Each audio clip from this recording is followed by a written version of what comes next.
Buenas tardes, chicos y chicas de la trinchera. Bienvenidos un viernes más a Tech from the Trenches. Este viernes nos hemos traído a Pedro.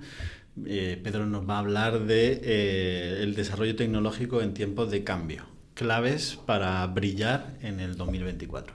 Bienvenido, Pedro. ¿Cómo estás? Pues muchas gracias. Pues muy bien. Muchas gracias por invitarme y nada, encantado de estar aquí. Muchas gracias a ti. Pedro, por favor, preséntate un poco. Cuéntanos un poco tu background. Ujú. Vale, pues yo soy founder y technical coach. Tengo una empresa que se llama Exeal, ¿vale? Bueno, remontándome un poquito, pues, o sea, yo soy desarrollador de toda la vida, ¿vale? Empecé a programar hace pues, un montón de años, de los 13 o 14 años programando, ¿vale? Y hice mi carrera y tal, y luego pues estuve trabajando como desarrollador en empresas como en Twenty, estuve por Madrid, luego me fui un par de añitos a Alemania, estuve en Trivago. Volví luego a España, bueno, estuve una época también de freelance y tal. Me pasé al oscuro mundo de la consultoría y ahí empecé a trabajar con Codurance, pues bueno, figuras así que un poquito más conocidas que seguro algunos de los oyentes conocen, como Sandro Mancuso y tal. Y, y después de eso, pues ya fue cuando monté mi propia empresa de formación y de technical coaching, y ahora pues desde hace un tiempo me dedico a hacer formación a medida y ayudar a equipos y a desarrolladores a que tengan pues más impacto con lo que hacen, sobre todo a través de las buenas prácticas de desarrollo y en general pues de la mejora continua y el foco en eso, en la mejora, ¿no? Genial.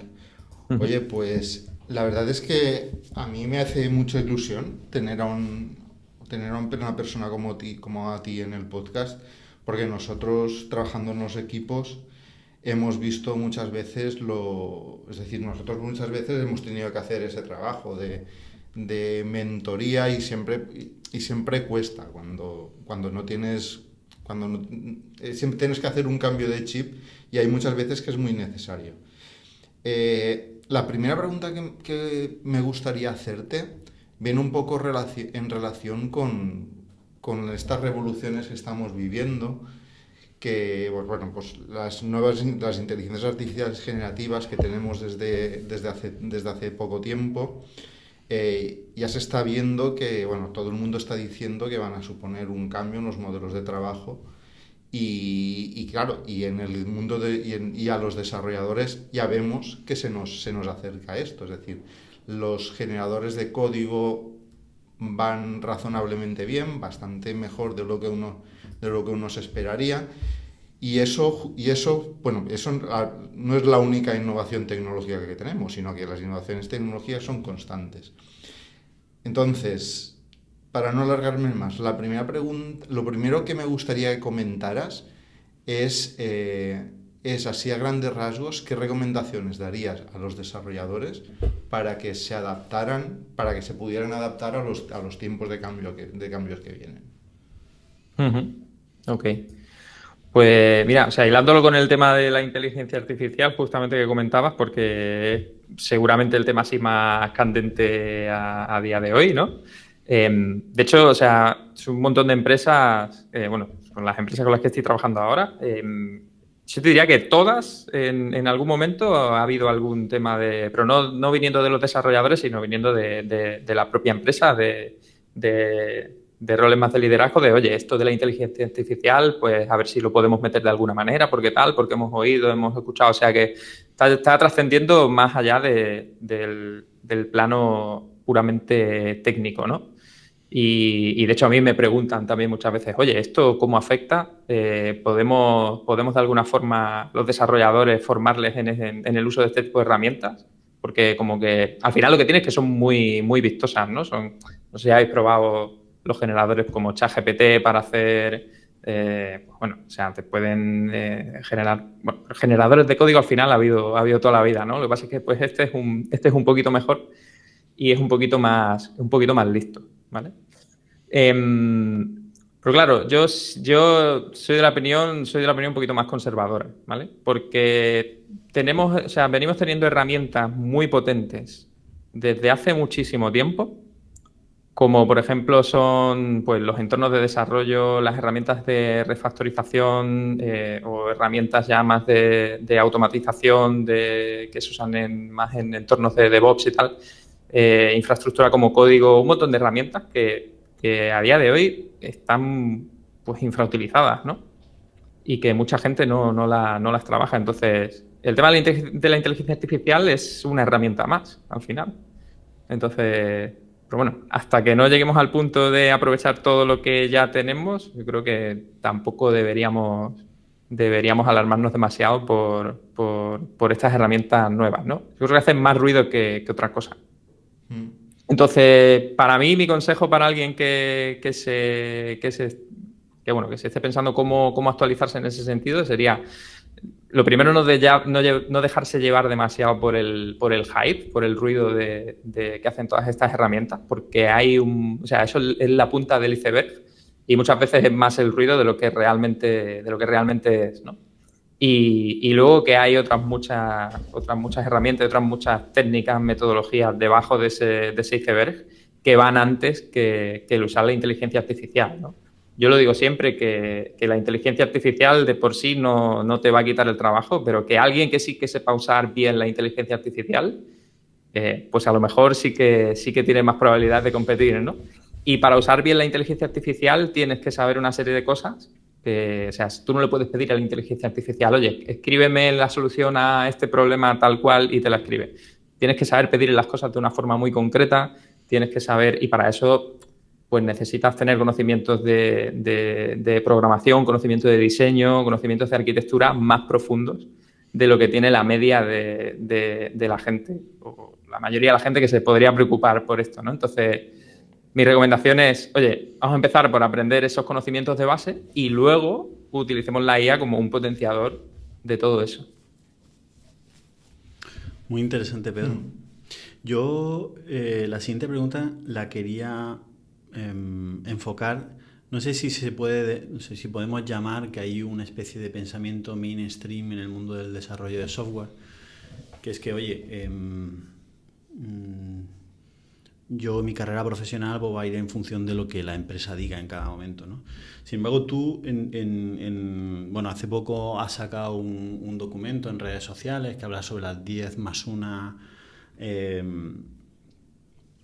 iniciativas que podemos tomar en nuestra carrera profesional y viene a romper un poco ese mainstream que hablaba al principio, porque hablas de empoderarse, hablas de convertirse en profesionales de alto valor. La pregunta es, ¿qué es para ti un profesional de alto valor? Buena pregunta. Un profesional de alto valor para mí es alguien que sabe cuál es el impacto que tiene con su trabajo, que es algo que parece una tontería, pero que mucha gente no lo sabe. O sea, tú, por ejemplo, le preguntas a un desarrollador medio y sabría justificar por qué su salario es el que es, aparte de por qué el salario de mercado es X, pero sabrías razonar en términos de modelo de negocio por qué, cuál es el valor económico que obtiene la empresa por tu trabajo como desarrollador. Yo creo que la gran mayoría de la gente no lo sabe. Entonces, el profesional de alto valor lo primero que tiene que tener claro es eso, es cuál es el valor que aporta, cuál es el impacto que tiene con su trabajo. Está desarrollando un producto, ¿qué aporta ese producto al modelo de negocio de la empresa? ¿Sabes cómo la empresa hace dinero con ese producto? ¿Cómo paga tu salario? Y luego, pues, concentrarte en aumentar ese valor que la empresa recibe por ti. Esto puede sonar un poco, bueno, pues al final un poco capitalista y tal, pero bueno, vivimos nos guste o no, vivimos en un mercado en un sistema económico que es así y esas son las reglas del juego, ¿no? Y el que sepa entenderlas, pues es el que va a tener éxito en su carrera al final, ¿no? Entonces, partiendo de esa premisa de que el profesional de alto valor es aquel que sabe o aquella que sabe cómo maximizar el valor que le aporta a su empresa, pues ahí podemos abrir una rama muy grande de posibles iniciativas, ¿no? que puedes hacer. Que si queréis, bueno, o sea, hay un montón de cosas en este paper, en este documento, pues se hablan de unas cuantas, hay muchísimas más al final. Pues a mí sí que me gustaría ir un poco al grano a esas iniciativas, ¿vale? Porque la verdad es que esta perspectiva que nos estás dando de ser conscientes, de cómo encajamos y de ser conscientes. Entiendo yo que ser conscientes del valor que nosotros aportamos a la empresa también va ligado a ser capaces de explicarlo. Al final entiendo yo que dentro de ese concepto de ser un profesional de alto valor hay una parte de autoventa, de saberse vender, Eso es muy interesante. de Una explicar. cosa es el valor percibido, ¿no? Y otro el valor real Claro, que aportas. la mayoría de veces no están las dos cosas no están alineadas.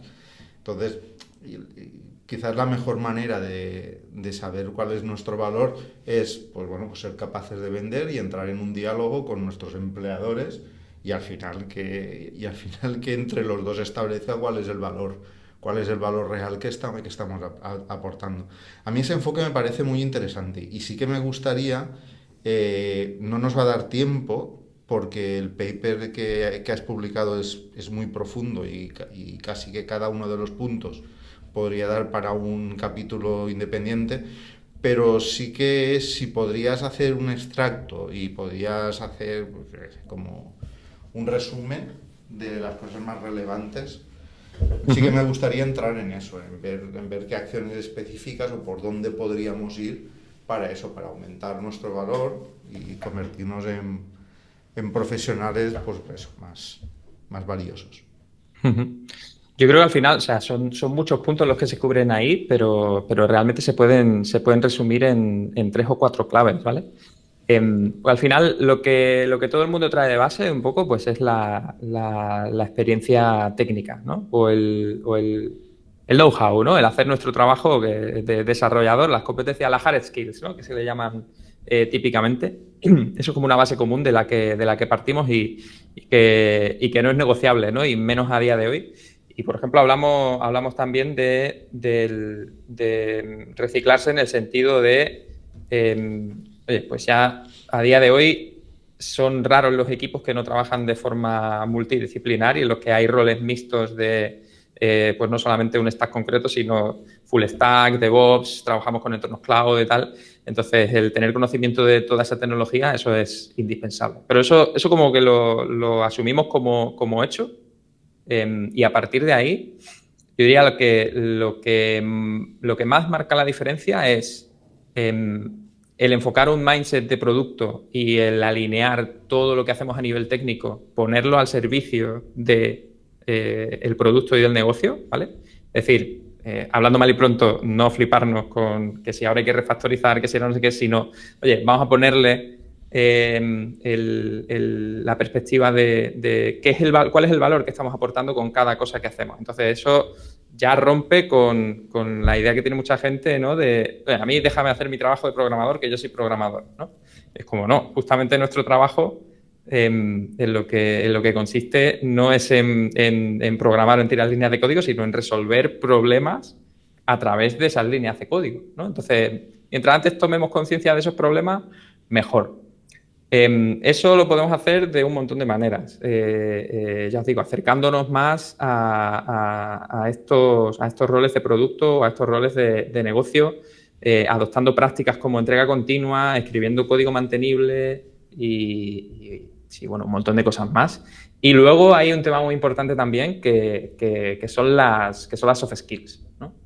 Las soft skills, para mí, si tuviese que escoger alguno de los puntos de este paper para andar un poquito más, sería el tema de las soft skills, ¿vale? Porque además es una cosa que típicamente los perfiles más de desarrollador, pues hay muchos que este es un tema que no lo trabajan. Yo, por ejemplo, en mis inicios no lo trabajaba todo lo que me hubiese gustado trabajarlo.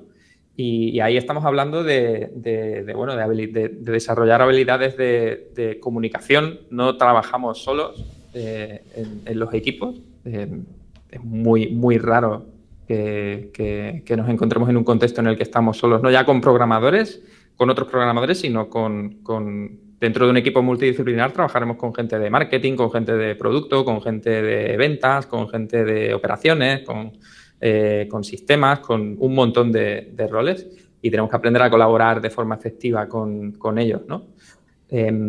Tanto dentro como fuera del equipo. Luego hablamos también de la mentorización, ¿no? De ser capaz de, oye, cuando yo adquiero ya cierto nivel, pues ser capaz y ciertos conocimientos, ser capaz de que el resto de mi equipo, el resto de mis compañeros también crezca conmigo, ¿no? Porque al final llega un punto como contribuidor individual, ¿no? Como individual contributor, que tienes un tope, que es al final tu tiempo, el impacto que tú puedes tener desde tu posición, pues es tu tiempo. Entonces, la manera de maximizar ese impacto es ayudando a que los demás tengan más impacto, ¿no? Y aquí es cuando empezamos a hablar de pues transicionar a roles de management o a roles no necesariamente de management, sino roles de liderazgo, ¿no? Que muchas veces asociamos liderazgo con management y no tienen por qué ir de la mano tampoco. Y luego hay una serie de habilidades a nivel de soft skills que son muy importantes, como pueden ser, hemos hablado de la comunicación, pero hablamos también del saber dar y recibir feedback, de saber navegar los conflictos que puedan ocurrir dentro de los equipos y dentro de la organización, de saber cómo generar una autoridad y un respeto y saber vender nuestras propuestas y nuestras iniciativas para que realmente tengan impacto, ¿no? O sea, una cosa que le ocurre a mucha gente, a mí, por ejemplo, me ocurría en mis inicios, es que tú puedes tener muy buenas ideas, pero si no sabes venderlas, es como si no las tuvieras. Y hay mucha gente también que es capaz de ver los problemas, pero tampoco es capaz de articular soluciones o de proponer cosas tangibles para solucionar esos problemas. Y eso es la diferencia entre alguien que es capaz de aportar valor y no. En general, tener una mentalidad de crecimiento, ¿no? Y sobre todo yo creo que la clave es pues asumir que la carrera profesional de cada uno es responsabilidad de cada uno, ¿no? Porque muchas veces pues tendemos a culpar a la empresa, ¿no? De que pueda haber o no pueda haber oportunidades de crecimiento dentro de la empresa, o como que creemos que nos deben una formación o nos deben o queremos trabajar con esta tecnología, pero no puedo porque la empresa tal. Bueno, eso realmente yo personalmente soy de la opinión de que eso es responsabilidad de cada uno, y de que, o sea, realmente, si lo pensáis, vivimos en la informática, o sea, estamos en un sector en el que, personalmente, creo que somos unos privilegiados dentro, o sea, nos comparamos con otros sectores, con otros roles en el mercado laboral, yo conozco muy pocos sectores en los que podamos estar teniendo una conversación de este tipo, hablando a estos niveles. Y creo que no lo valoramos. Entonces, yo también, o sea, soy de la opinión, a mí me preguntan muchas veces, oye, Pedro, ¿tú crees que un desarrollador tiene que formarse en su tiempo libre? Y digo, bueno, hasta cierto punto sí, porque, a ver, todos buscamos tener y al final hay que tener nuestro equilibrio entre vida personal y vida profesional y tal, pero al final tampoco hay que confundirse. O sea, seguimos trabajando para empresas que buscan hacer negocio, que pueden estar más alineadas con los intereses que tú puedas tener en tu carrera o no, que si están alineadas, pues mucho mejor, porque eso que te llevas. Pero si no están alineadas, al final es tu responsabilidad el buscar ese alineamiento, o buscar una empresa en la que sí que puedas tener esa formación o ese alineamiento, o bien buscártelo tú por tu cuenta si no lo tienes. Mira, a mí me parece muy interesante el punto de vista de que la carrera profesional es responsabilidad de cada uno, y no tenemos que esperar a que las empresas nos los den.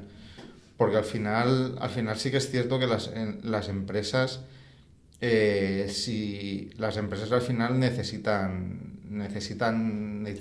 hacer negocio, necesitan dedicar el máximo de tiempo a producir, porque es que si no, al final no nos pueden pagar la nómina, que es lo que nosotros esperamos a final de mes.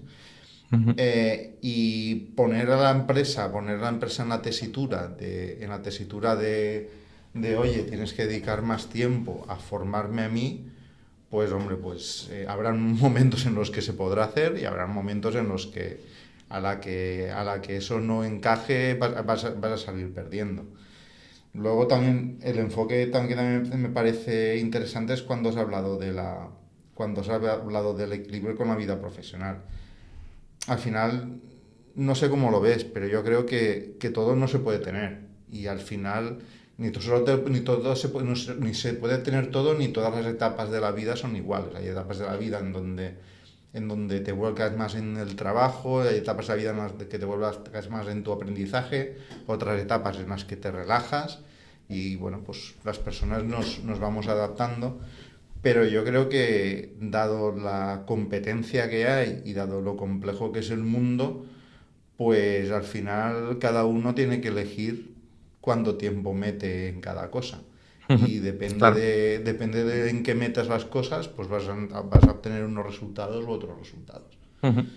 Para mí hay una cosa muy importante y esto yo personalmente lo he aprendido del deporte y de la disciplina de la psicología del deporte, que son los hábitos y es la disciplina, ¿no? Y al final el entender o sea, que no se trata de hacer o de tener una época en la que nos exprimimos hasta la muerte y estamos aprendiendo y, pues yo qué sé, imagínate la tesitura de pierdes tu trabajo o te planteas oye, quiero cambiar de trabajo y entonces estoy 3 meses que estoy grindeando a muerte, trabajando fines de semana en formarme y echándole más horas que el reloj. No se trata de eso, o sea, se puede hacer, no digo que no, o sea, lo haces y acabas quemándote, ¿no? Pero hay una forma más sencilla que es simplemente dedicando tiempo cada día y no hay que dedicar mucho tiempo al aprendizaje, ¿no? Con que dediquemos media horita, 1 horita o lo que más o menos dentro de las posibilidades de cada uno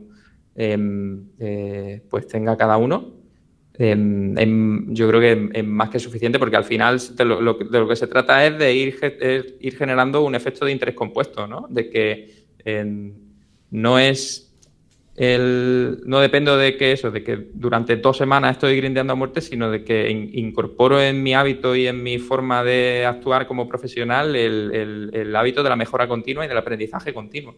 Entonces, cuando se dé la situación o la tesitura de que, oye, necesito o quiero cambiar de trabajo o quiero acceder a una promoción o ha surgido una oportunidad que no puedo dejar pasar o las cosas van mal en la empresa y tal y cual, pues no pasa nada porque ya estoy preparado y porque ya tengo dentro de mi hábito y de mis herramientas como profesional el aprender un poco cada día y el seguir reciclándome y el seguir formándome, ¿no? Pero claro, eso hay que plantearlo en el momento en el que todo va bien, en el que no hay ningún problema para poder construir ese hábito de forma efectiva. Muy bien, Pedro. Yo, para cerrar un poco la fase de preguntas, me vas a permitir una adicional, Pedro, que leyendo curioseando un poco en tu currículum de LinkedIn, he leído que te inspiras en un concepto, bueno, el Extreme Programming, pero en otro concepto que es el Software Craftsmanship, es decir, que vendría a ser algo así como el artesano del software. Y es un concepto que me ha resultado muy curioso y que no sé si nos podrías dar algunos detalles sobre qué es o esa filosofía o esa manera de desarrollar, qué es lo que te gusta o qué es lo que te apasiona de esa parte. Claro, esto es muy personal, ¿no? Porque dentro del software craftsmanship también hay, o sea, es un concepto, es un movimiento al que me aproximé hace ya varios años y poco a poco, pues al final, o sea, como punto de partida para entrar en toda esta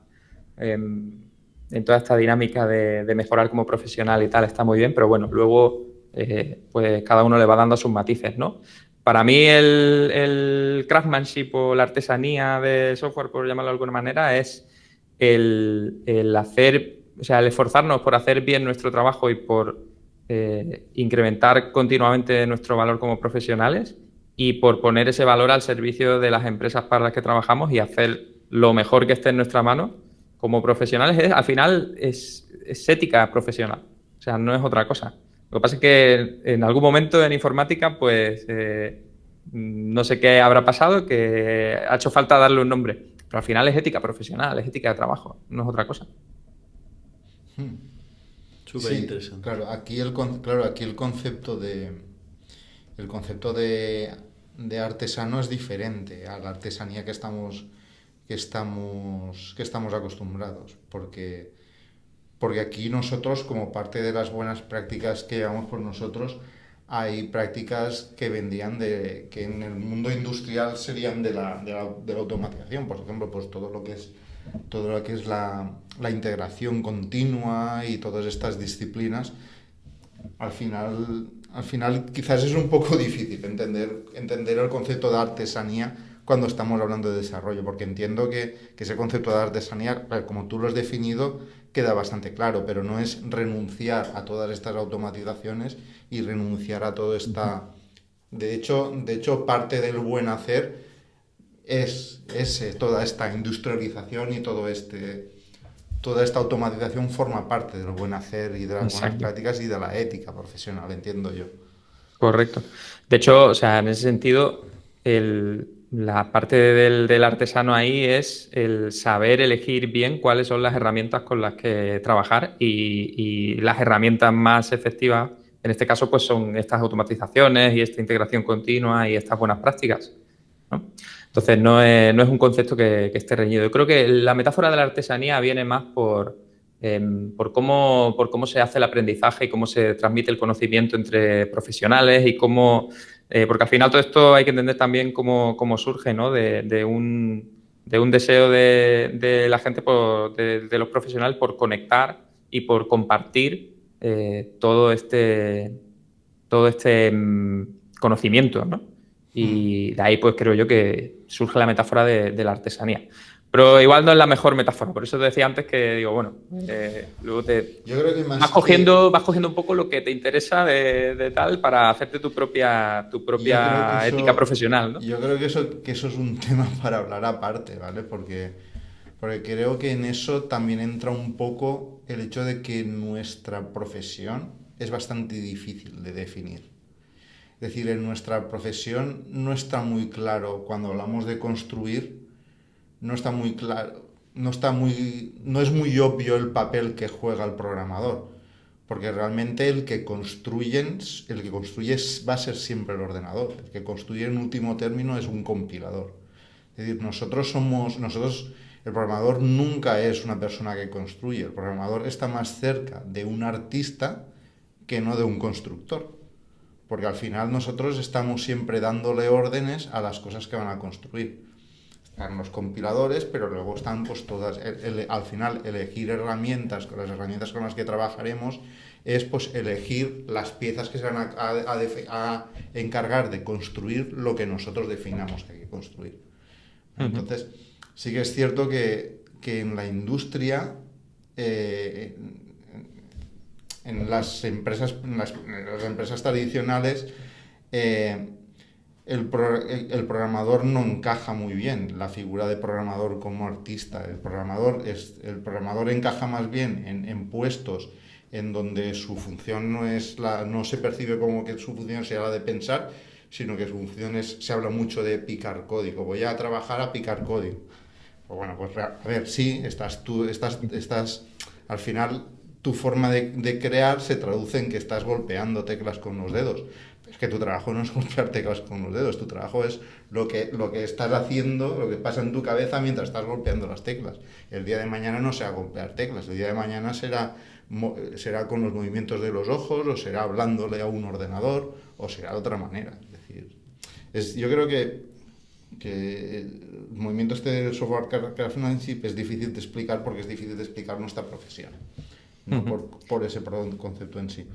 Pero esto ya es Esto- excede un nivel de filosofía al que estamos acostumbrados. Sí, sí. Esto es tema para otro podcast que invitaremos a Pedro a profundizar en este concepto, que la verdad es que yo no estaba nada familiarizado y me llamó mucho la atención. Entonces, yo creo que puede ser la excusa perfecta para que te vuelvas a venir, Pedro, a charlar un rato. Pues ya ves, yo encantado. Vale, bueno, ya estamos en fase de cierre, ¿vale? Pedro, yo a todos los invitados les solemos pedir que nos reveléis un poco pues, a qué fuentes de información acudís, tanto para reforzar vuestros hábitos como para el aprendizaje continuo, bueno, en fin. Revélanos tus fuentes, Pedro. Vale. Venga. Pues yo soy muy de libros, la verdad. Como Bruno. Para todo. O sea, el tema de los blogs y de los podcasts y tal. Los podcasts, bueno, últimamente, como tengo una empresa y tal, consumo mucho podcast del mundo del emprendimiento y eso, pero creo que no es muy relevante para la temática de este podcast en concreto. Para lo que es la parte puramente profesional de ingeniero de software, ¿no? La parte de blogs, yo me veo muchos blogs, pero al final me veo que siempre tiendo a ir a blogs del pasado, ¿no? Me veo viendo blogs post de hace 10, 15, incluso 20 años, ¿sabes? Porque me gusta mucho pensar, oye, llegar al fondo del asunto. Hay mucho hype, por ejemplo, ahora, o sea, imagínate, pongamos un tema, la integración continua, ¿vale? O el despliegue continuo. Oye, esto es un concepto que viene de hace muchísimo tiempo, de hace 10, 15, 20 años. O sea, yo creo que en el 99, cuando Kent Beck escribió Stream Programming, yo creo que ahí ya habla de integración continua. O si no, de una versión muy primigenia de la integración continua. Entonces, a mí me gusta ir a las fuentes y intentar obviar un poco el ruido de... Que hay valor también porque evidentemente 20 años dan para mucho, para seguir evolucionando esas ideas y bueno, y darle una vuelta de tuerca a la tecnología. Pero me gusta mucho rascar y entender y entonces voy mucho a los libros, voy mucho a las bases. Un libro que me encanta, que para mí es un clásico, es justamente el Stream Programming de Kent Beck. A mí o sea, me flipa ese libro, tanto o sea, a nivel de cómo trabajar en equipo, del rol, justamente lo que hablamos, del rol del desarrollador dentro de un equipo que trasciende a lo que es todo lo técnico. Lo técnico probablemente es lo menos importante del rol del desarrollador o programador o ingeniero, o como lo quieras llamar. Y ese está muy chulo. Pero o sea, yo me había apuntado a algunos libros que me resultan también más interesantes que ese, incluso pensando un poco en la gente que nos está escuchando. Justo quería mencionar el libro de Sandro Mancuso, el Software Craftsman, que bueno, va muy hilado con el tema que hablamos antes del craftsmanship y tal, pero me parece muy interesante porque plantea las bases bueno, lo que te vende es por qué como desarrollador justamente deberías tomarte en serio tu carrera profesional, ¿no? Y bueno, luego de una parte para empresas y tal, pero es muy interesante como primera lectura para el desarrollador, para empezar a hacer ese cambio de paradigma, me parece muy interesante. Y luego hay dos libros técnicos que últimamente me los leí hace relativamente poco y que me han gustado mucho, que son el de Hábitos Atómicos, de James Clear. No el libro técnico para nada, no tiene nada que ver. Que justamente me parece muy interesante por el tema que comentaba antes de construir un poquito cada día y buscar ese interés compuesto en una rutina de aprendizaje, de práctica y de tal. Me parece un libro muy bueno para desarrollar eso. Y para desarrollar el tema de soft skills y de la venta y de trabajar en equipo, un libro que igual os reís, pero que es el cómo ganar amigos e influir sobre las personas. No nos reímos para nada. Ese libro, además de que yo me lo he leído, ese libro nos lo han recomendado mucho. Y realmente también es un libro que tiene mogollón de años y es un esencial. Y yo coincido contigo en que lo mejor es ir a las cosas que hace tiempo que están escritas. Porque lo que está escrito desde hace 2-3 años a saber lo que durará eso. Cuando un libro de hace 20, 30 años te los continúan recomendando el día de hoy, vete a leer ese libro, que lo que hay Por algo será. por algo será. Oye, una última pregunta. Pedro, con todos estos años y todo y por todos los puntos que has pasado, ¿qué te ha enseñado la vida? ¿Qué aprendizajes has sacado de todo este tiempo? Un montón, un montón. De ese montón, si pudieras retroceder al tiempo y darte un consejo a ti mismo, solamente tuvieras 5 minutos para darte un consejo rápido, ¿qué consejo te darías? Pues probablemente me diría que empezase a trabajar todo el tema que hemos hablado de las soft skills, de la comunicación, de la venta, de las relaciones personales, de trabajar la marca personal y este tipo de cosas, que empezase a trabajarlo de mucho antes, porque es una cosa esencial, no como desarrollador, o sea, eso son habilidades que te llevas para siempre, para cualquier trabajo y para la vida, realmente. Entonces, para mí es súper importante el aprenderlas cuanto antes.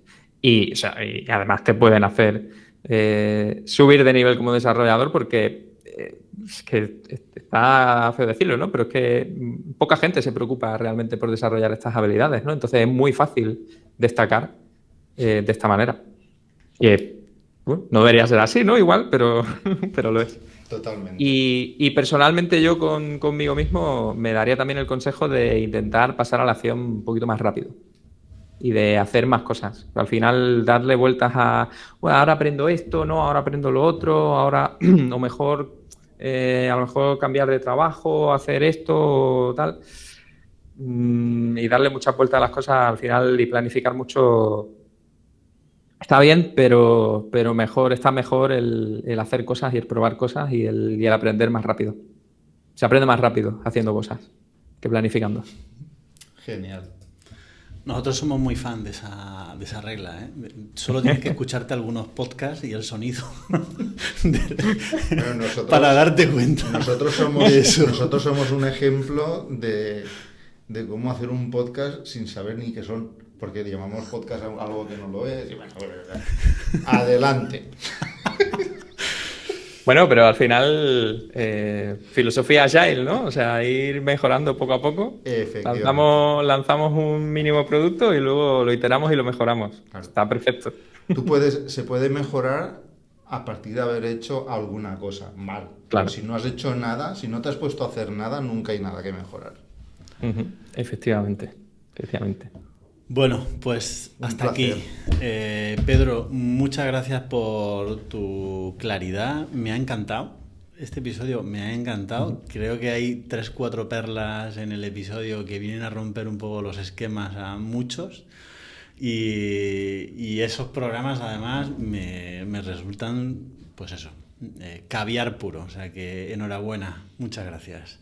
Muchas gracias a vosotros. Y nada, a los que estáis allí, muchas gracias por acompañarnos un viernes más y nos vemos en la siguiente. Gracias. Hasta luego. Hasta luego, chao. Hasta luego.